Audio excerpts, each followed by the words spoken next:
Od danas Trst i Rijeku povezuje vlak. Iz talijanske Opičine, nedaleko od Trsta, kreće u 7:50 ujutro, a putovanje željeznicom u modernom vlaku traje nešto više od 2 sata. Putem staji na 4 slovenska kolodvora. Cijena karte je 8 eura, za djecu do 6 godina starosti besplatna. Hrvatskim putnicima zasmetalo je to što postoji samo jedan polazak iz Rijeke na dan i to navečer u 18:25, pa ne mogu na jednodnevni izlet ili šoping preko granice. Po dolasku u Opičinu autobusom se odlazi u centar Trsta. Riječ je o pilot projektu koji traje do kraja rujna, a nije isključeno da se opcija s jutarnjim polaskom iz Rijeke uvede do godine.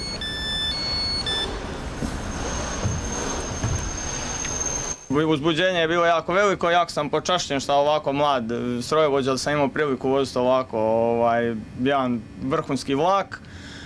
Brzina vlaka kroz Sloveniju je 80 km/h, a u Hrvatskoj vozimo na jednom dijelu 50, a jednom dijelu 40 km/h. Kapacitet je 235 putnika sjedećih mjesta. Ukupan kapacitet vlaka je oko 480 mjesta, imamo 12 mjesta za bicikle i 2 mjesta za invalide. I mean, for tourists, it's very good, but it's only one way and one way back. It's not enough. I mean.